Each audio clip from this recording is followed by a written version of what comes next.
ছোট্ট সোনামণিরা, তোমরাও যদি ফাতেমা ওমরের সাথে ইসলাম শিখতে চাও তাহলে এক্ষুনি আমাদের চ্যানেলটি সাবস্ক্রাইব করে দাও। বাংলাদেশের এক কোণে অবস্থিত রসুলপুর নামের ছোট্ট একটি গ্রাম, আর সেখানে বাস করত অসহায় এক বৃদ্ধা। নাম তার ফুলমতি। ফুলমতির জীবনের একমাত্র ভরসা বা সম্পর্ক বলতে ছিল তার নাতনি হালিমা। হালিমা তার মা বাবা দুজনকেই এক সড়ক দুর্ঘটনায় হারিয়ে ফেলেছে। হালিমার জীবনও যেন শীতে জমে থাকা পথের মতোই নিঃশব্দ, অনুভূতিহীন এবং হাহাকার ভরা। হায় আল্লাহ, কি ঠান্ডাই না পড়েছে এবার। এমন শীতে যদি আমার একটা গরম কাপড় থাকতো তাহলে আমার এই বুড়ো হাড়গুলোকে হয়তো এতটা কষ্ট পেতে হতো না। দাদি, আজ আর ভিক্ষায় না যাই, খুব ঠান্ডা লাগছে আমার হাত পা যেন বরফ হইয়া গেছে। আহারে আমার বুবু, আমার হৃদয়ের টুকরা, আমিও তো চাই না এই ঠান্ডায় বের হতে, কিন্তু ঘরে তো আজ এক মুঠো চালও নেই বুবু। আজকে ভিক্ষায় না গেলে দুজনকেই যে না খেয়ে থাকতে হবে। ও আচ্ছা, ঠিক আছে দাদি, তাহলে তো যেতেই হবে। আল্লাহ অবশ্যই আমাদের সাহায্য করবেন। হ্যাঁ বুবু, আল্লাহ কখনো তার বান্দাদেরকে অনাহারে রাখতে চায় না। তবে বুবু, রিজিকের জন্য চেষ্টা করতে হবে। চল বুবু, এমনিতে অনেক দেরি হয়ে গেছে, এখন বেরিয়ে পড়ি। আচ্ছা দাদি, চলো। এরপর তারা দুই দাদি নাতি ঘন কুয়াশার মাঝে হাঁটতে শুরু করে। দাদি, বাবা মারে খুব মনে পড়তেছে আজ। তারা থাকলে কি আর আমাকেও এত কষ্ট হইতো? হ্যাঁ রে বুবু, তারা ছিল আমাদের মাথার ছায়া, কিন্তু আল্লাহ যাদের বেশি ভালোবাসেন তাদের পরীক্ষা নেন বুবু। আমাদের আরো বেশি ধৈর্য ধরতে হবে, একদিন দেখবি সব ঠিক হয়ে যাবে বুবু। দাদি, আমরা কি এইবার শীতে গরম কাপড় কিনতে পারবো না? পারবো বুবু, যদি আল্লাহ চায়। আমার বিশ্বাস একদিন তুই পড়ালেখা শিখে বড় মানুষ হবি, তখন আর আমাদের অভাব থাকবে না। তখন কেউ আর আমাদের ভিক্ষুকও বলবে না, সবাই সম্মান দিয়েই কথা বলবে।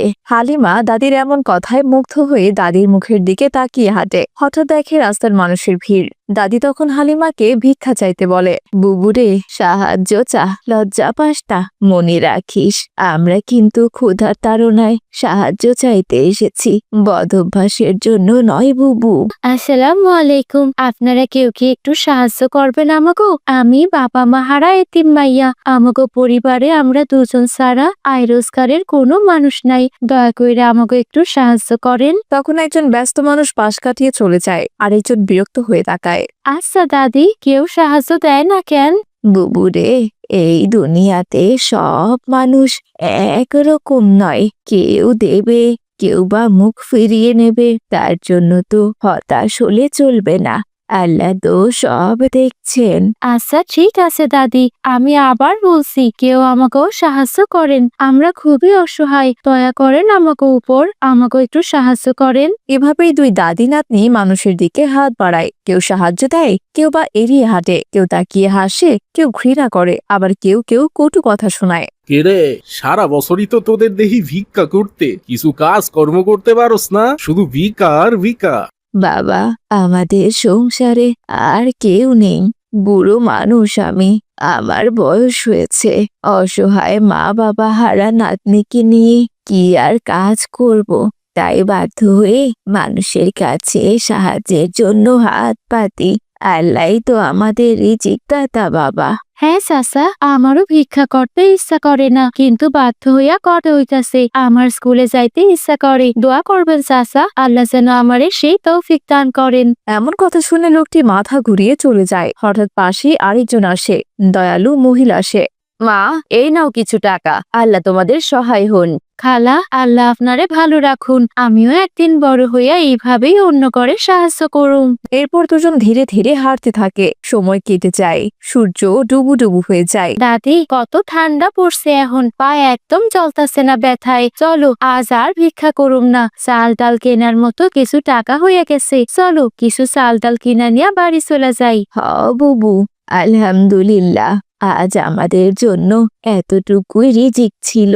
এরপর তারা দুই দাদি নাতনি চাল ডাল কিনে বাড়ি চলে যায়। কুড়ে ঘরের ভেতর ছোট্ট চুলায় তারা রান্না বসায়। দাদি, ডাইলের গন্ধ কত মজার, তাই না কও? দাদি, হ্যাঁ বুবু, ক্ষুধার সময় যে কোনো খাবারই খুব সুস্বাদু লাগে, আর নিজের হাতে পরিশ্রম করে পাওয়া খাবার তো আরো বেশি মিষ্টি হয়। রাত তখন 9টা। ঘরে হালকা কুয়াশা ঢুকছে। দাদি আল্লাহর শুকরিয়া আদায় করে এবং নামাজের দোয়ায় চোখের পানি মাটিতে পড়ে। তার ছেলে হারানোর কষ্টে তার বুক যে ফেটে যায়।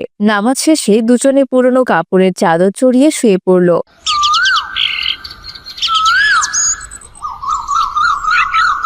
আইসে কি আমরা সারাদিন ভিক্ষা করুম? আমার যে স্কুলে যাইতে ইচ্ছা করে দাদি। বুবু, আর কি করব বল? আল্লাহ যদি একদিন ভালো কোনো রাস্তা দেখায় তাহলে আর ভিক্ষা করতে হবে না। চল আল্লাহর নামে বের হই। হাঁটতে হাঁটতে হঠাৎ তারা দেখে রাস্তার পাশে এক মহিলা আগুনের উনুনে শীতের পিঠা বানিয়ে বিক্রি করছে। ক্রেতারাও ভিড় করছে সেখানে। দাদি দাদি, ওই দেখো না, ওই চাষিটা কি সুন্দর পিঠা বানাইতাছে। মানুষের লাইন লেগে গেছে সেইখানে পিঠা খাওয়ার জন্য। হ্যাঁ রে বুবু, আলহামদুলিল্লাহ, তার রিজিকের ব্যবস্থা আল্লাহ ভালোই করে দিয়েছেন সেখানে। আচ্ছা দাদি, তুমি তো অনেক সুস্বাদু পিঠা বানাইতে পারো। আমি তো জানি বাবা বেঁচে থাকতেই তৈরি করতা। তখন বাবা কইতো তোমার পিঠা নাকি খুবই মজার হয়। আমরাও কি চেষ্টা কইরা একটা ছোট্ট দোকান দিতে পারি না দাদি? বুবু রে, আমরা ভিক্ষা করে সংসার চালাই। আমাদের কাছ থেকে কি কেউ পিঠা কিনবে?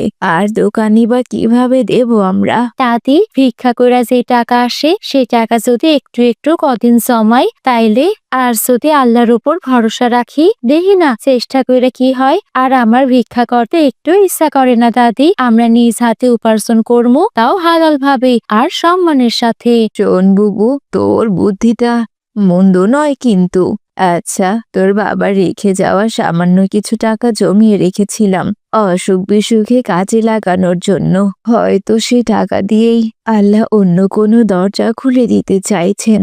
আচ্ছা, চেষ্টা করে দেখি। হ্যাঁ দাদি, আমি নিশ্চিত আল্লাহ তাআলা আমাগর পরিশ্রমে বিফল করবেন না। ঠিক আছে বুবু, কাল থেকে আমরা পিঠার দোকান শুরু করব।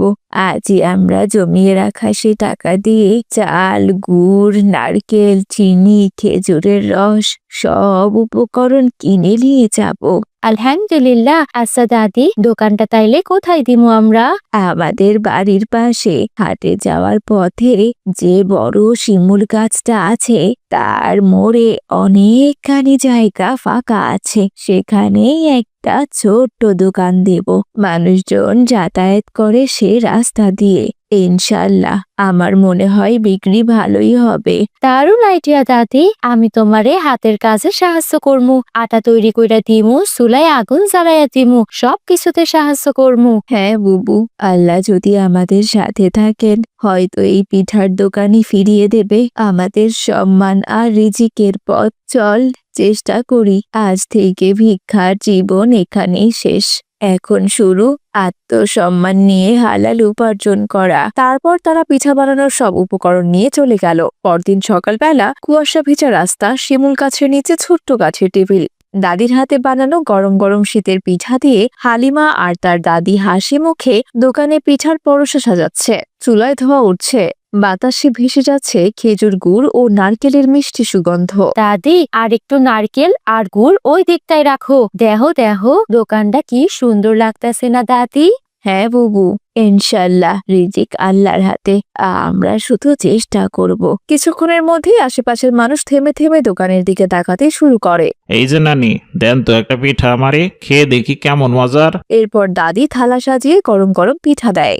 লোকটা খেয়ে থপকে যায়, চোখ তার বড় বড় হয়ে যায়। আরে এ কি, এত স্বাদের পিঠা, এত মজার পিঠা বহুদিন খাইনি। আর একটা দেন নানি, আর কয়েকটা পার্সেল কইরা দিবেন, বাড়ি নিয়ে যাবো। এবার এক দম্পতি 8 বছরের ছোট বাচ্চা নিয়ে আসে। ওই দেখো পিঠা, আমি পিঠা খাবো। আমার মেয়েকে একটা পিঠা দেন তো, আমাকেও দেন তাহলে একটা। আপনার হাতে তো দেখছি সত্যিই জাদু আছে বুড়িমা। না মা, জাদু না, সবই তোমাদের দোয়া। আর আমি তো ভালোবাসা দিয়ে পিঠা বানাই। এদিকে রাস্তার অন্য প্রান্তে কয়েকজন লোক দাঁড়িয়ে ফিসফিস করছে। ওই দেখো দেখো, আমাদের মহল্লায় ভিক্ষুক বৃদ্ধা পিঠার দোকান দিছে। ওই ভিক্ষুকের হাতের পিঠা মানুষ খায় নাকি? সি সি, ওরে বাবা, ওই পিঠার কি কোনো মজা আছে? স্বাদ না হইলে কি লোকজন এমনি ভিড় কইরা খাইতাছে? চলো আমরাও খাইয়া দেখি। এরপর ওরাও গিয়ে পিঠা খায়। পিঠা খেয়ে তাদের মন আনন্দে ভরে ওঠে। দেখছো কত স্বাদের পিঠা। নানিমা, আপনি তো অসাধারণ পিঠার কারিগর দেখতাছি। হ্যাঁ দাদি, আপনি আর ভিক্ষা করবেন না, হালাল রিজিকে বরকত আছে। আমরা রোজ আসবো আপনার পিঠা খেতে, আর সবাইকে বলবো শিমুল গাছের মোড়ে ফুলমতি দাদির পিঠা খেতে। আলহামদুলিল্লাহ, আজ বুঝলাম হালাল কোনো চেষ্টা কখনো ব্যর্থ হয় না। এভাবেই তাদের পিঠার দোকান খুব ভালো চলতে শুরু করলো। প্রতিদিন সবাই লাইন দিয়ে ফুলমতি দাদির গরম গরম পিঠা খায়। ঠিক তখনই পাশের রাস্তা থেকে ভারী পায়ের শব্দ আসে। রুক্ষ কণ্ঠস্বর তার। এক লোক, নাম বখাটে কবির, দুজন সঙ্গী নিয়ে সামনে এসে দাঁড়ালো। কি রে বুড়ি, তোর এত বড় সাহস হইছে? আমার এরিয়ায় পিঠার দোকান দিছস আর আমারে সাদা দিবি না? আজ থেকে প্রতিদিন 200 টাকা কইরা সাদা দিবি, বুঝছস? বাবা, আমরা তো কষ্ট করে হালাল ভাবে উপার্জনের চেষ্টা করছি, চাঁদা দিতে পারবো না বাবা, ওটা হারাম কাজ। ভিক্ষা ছেড়ে একটু সম্মান নিয়ে এখন বাঁচতে চাই। তোরে কে কইছে সম্মান দিয়ে বাঁচতে? হ্যাঁ, তুই টাকা দিবি না তাই তো একেবারে দোকান ভাঙ্গা সুরমার কইটা দিমু এখনই। এরপর কবির এগিয়ে আসে টেবিল উল্টানোর জন্য। ঠিক তখনই পিঠার দোকানে দাঁড়ানো ক্রেতারা সবাই বলে ওঠে, দেখো এরা দিনরাত পরিশ্রম করতেছে শুধুমাত্র বাইসা থাকার জন্য, আর তুমি আইসা জুলুম করতাছো। এদের জন্য মানুষ সৎভাবে ব্যবসাও করতে পারে না। ব্যবসা করে যদি শান্তি না পায়, তাহলে সমাজের ন্যায় বিচার প্রতিষ্ঠা হবে কেমনে? হ হ, ধরো সবাই এই শয়তান রে, ওরা যেন আর কোনোদিন সাদা তুলতে না পারে, আর গরিব অসহায় মানুষদের জুলুম করতে না পারে। আজ তারই একটা ব্যবস্থা আমরা করবো। এরপর একজন ঝাঁপিয়ে পড়ে চাঁদাবাজের ওপর। কবির ও তার সঙ্গীদের আটকে ফেলে তারা। কিছুক্ষণ পর পুলিশ এসে তাদেরকে নিয়ে যায়। দাদিমা, তুমি আর কখনো ভিক্ষা কইরো না, আমরা সবাই তোমার পাশে আছি। তুমি এখানেই পিঠা বিক্রি করবা ইনশাল্লাহ, দেখি কে কি করে। হ্যাঁ, অবশ্যই। আলহামদুলিল্লাহ, আজ বুঝলাম জুলুম যেখানে থাকে ন্যায়ও সেখানেই থাকে। তো ছোট বন্ধুরা, বুঝলে তো ফুলমতি দাদি আর তার ছোট্ট হালিমার গল্প আমাদের শেখায়, যখন আমরা বিপদে ধৈর্য, সাহস আর আল্লাহর উপর ভরসা রাখি, তখন কোনো কষ্টই আমাদের হারাতে পারে না। দরিদ্রতা, অসহায়তা বা ভিক্ষা কখনো শেষ কথা নয়। নিজের হাতে পরিশ্রম করে হালাল উপার্জন করলে মানুষ সম্মান পায় এবং আত্মসম্মানও পায়। এই গল্প থেকে ছোটদের শিক্ষা, আপনি যাই করুন, সততা, পরিশ্রম ও দয়া মেনে করলে আল্লাহ কখনো আপনাকে একা রাখবেন না। বিপদ ও অন্যায়ের মুখোমুখি হলেও সাহস হারাবেন না। পরিশ্রম, সততা আর আল্লাহর উপর ভরসাই একদিন সাফল্য এনে দেবে ইনশাল্লাহ।